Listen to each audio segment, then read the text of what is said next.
Ahojte, pozdravujem vás, máme sobotu medzi Vianocami a Silvestrom a vy mi teraz tak viacej píšete, že máte pocit, že ako keby kulminuje zlo, že je tu nejaká diabolská energia, nejaká negativita a že s tým koncom roka to tak viacej vnímate a cítite.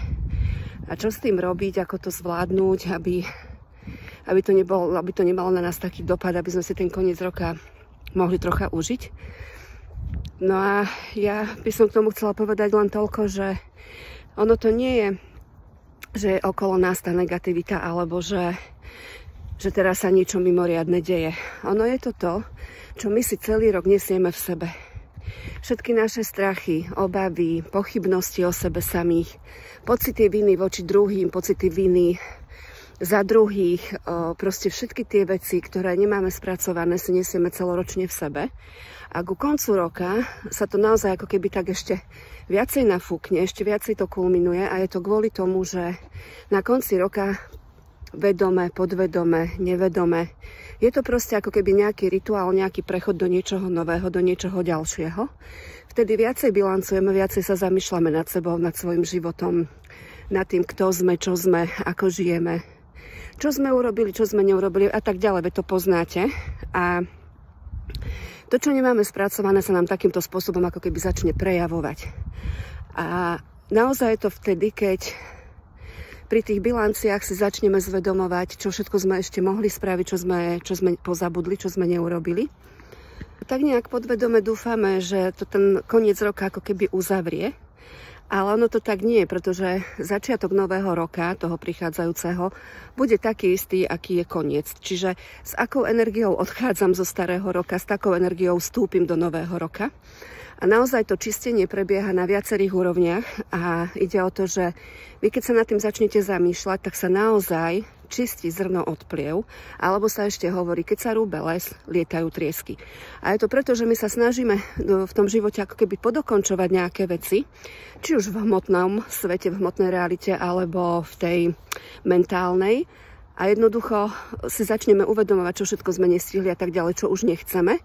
A vtedy sa nám aj začne ukazovať, kde všade sme jednak odovzdali svoju silu, že sme sa stali nejakou obeťou niekoho alebo niečoho. Teraz nemyslím na násilie, ale to, že sme niekomu uverili, že sme podľahli nejakým sľubom, že sme neostali sami sebou. A druhá rovina je, že ak sme všetko počas roka držali pod kontrolou alebo veľa vecí, chceli sme ich mať podľa seba, snažili sme sa ich zmeniť, snažili sme sa druhým veľmi pomôcť proti ich voli a podobne, tak teraz sa to ako keby povolilo. Hej, to koleso, ktoré sme tak pevne držali, zrazu proste už nevládzeme držať, ono to prasklo a vtedy naozaj sa to roztočí opačným smerom a vtedy máme pocit, že všetko sa nám rúca. Ale to je ten očistný proces, naozaj sa ako keby vyčistia tie plevy od zrn a je to potrebné, bez toho to nejde. Verte mi, ja som x-krát mala takéto pocity, či v rámci roka, alebo na konci roka, alebo kde ako. Proste toto potrebuje prejsť, aby ste mohli začať ako keby taký čistejší, novší. Takže nebojte sa aj týchto pocitov a týchto emócií. Skúste si zvedomiť to, že je to vo vás, je to to, čo vy v sebe držíte. Nie, že vy ste tá diabolská energia, ale vy v sebe držíte ten strach z tej negativity. Preto od vás nemôže odísť. Na jednej strane vás to môže držať nejakým spôsobom v strehu, na druhej strane vás to veľmi obmedzuje v tej radosti a ľahkosti zo života. Takže tie veci, ktoré sa vám teraz dejú, ide len o to, aby ste sa na ne dokázali pozrieť s určitým nadhľadom a uvedomiť si, že je to ten očistný proces. A nech sa deje čokoľvek. Deje sa to v prospech vás.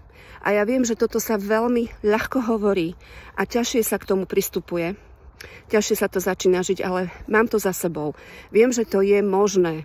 Aj keď je to neľahké na začiatku, ale je to možné. Nie je to nemožné, aby ste sa dostali do toho, že všetko je v poriadku, všetko, čo sa deje, deje sa pre mňa a ja som tu a zvládnem to, beriem si späť svoju silu na to, aby som všetky tieto zmeny mohla zvládnuť.